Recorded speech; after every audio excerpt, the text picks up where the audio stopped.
So when you first found out your film was going to be premiering at the Dallas Video Fest, what was your reaction? It was cool. I mean, you know, if you're opening night of a film or it's the first time that you're ever going to see it, it's really, really awesome to have it be where you're from. Mm-hmm. So, you know, the fact that like all the actors are going to get to be here or other people who like really appreciate Dallas. I mean, I think everybody has an affinity for the Kennedy assassination and everybody knows it, but it's so like palpable in Dallas and it's the 50th, like it was just appropriate. Exactly, so. it's the perfect time to release this type of film. Yeah. So how do you take everyone's reaction with, I mean, you had a great opening act to begin with. Oh yeah. So. See, it's like nothing can go wrong because you already throw some naked girls on stage, everybody dance around, everyone's in a good mood.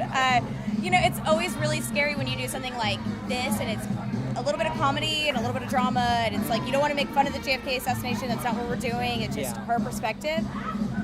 But when people laugh when they're supposed to laugh, and that's probably the best feeling because you get really nervous. You've watched it 100 times. Things that I think, was that funny or was it going to be funny? And it is, and it hits. Then you're just like, wow, like people get it, and people love her, and they realize you're not wrong. Like when you meet someone like Nancy and you think, no, seriously, like she's a great story.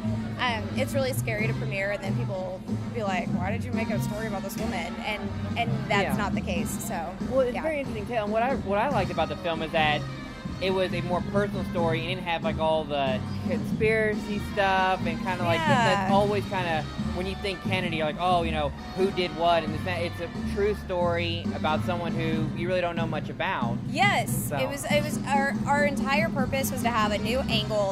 I think especially for like people our age, whenever you learn about the Kennedy assassination, it's always like, oh, Oswald didn't do it, and like, you know, it's what you hear in school. And I think that most people in our generation don't know a lot of the facts, and so that was really important. It's like, okay, let's just stick to the facts. People can think what they want. Like, and even she even says, I don't know if she says it here, but we talked about it many times. I don't know who killed Kennedy. Like, that's not my area of expertise. I do know Jack shot Oswald, but more than that, I know that he did it in a spur of the moment.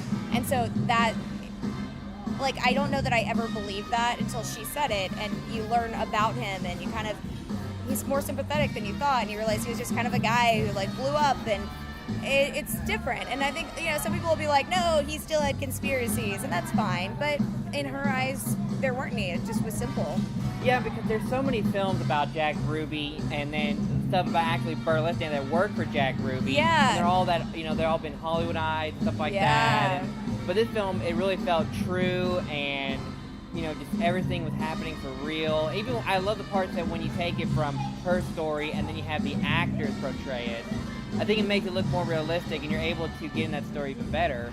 Was that your first idea when coming into it, or like? Totally. I mean, that was more than anything. Whenever I met her, I was like, oh my god, this is like Boardwalk Empire meets Mad Men, and like, let's do recreations of this stuff. And I'm not actually from Dallas, and so whenever I came to Dallas, if you go to downtown, it's just concrete, you know, parking garages.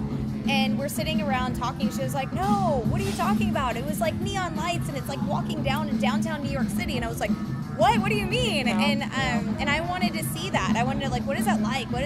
You're telling me that Dallas had glamour? Like, that's incredible. You know, now there's a lot of things in Dallas that are different, and there's glamour now in different ways, but like real Hollywood glamour once existed here, and that's something I always wanted to portray more than anything else. And that's why, you know, you get the girls on stage and their hair and their, you know, all the Ruby Review girls are great because they're already doing it. But it's like, why not use her voice?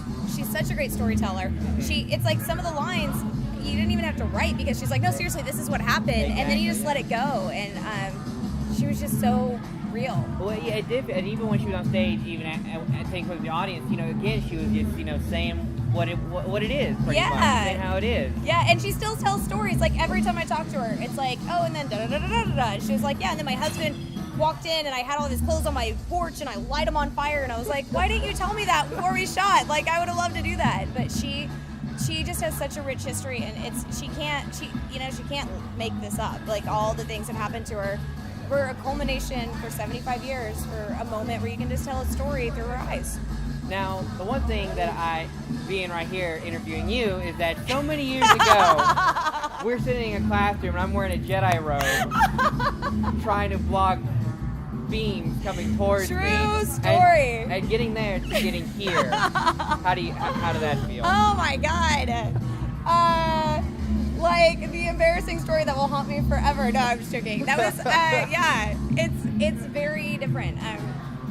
I think every single thing you do like builds up to what it is, and I think we always had like a flair for the drama, and we loved it. And you know, I still remember that project. Like, and I remember what I learned from it. I still have that tagged on my Facebook for you or something. I had someone like joke about it. There you go. There you go. But I think it's just it's totally one of those things that it's.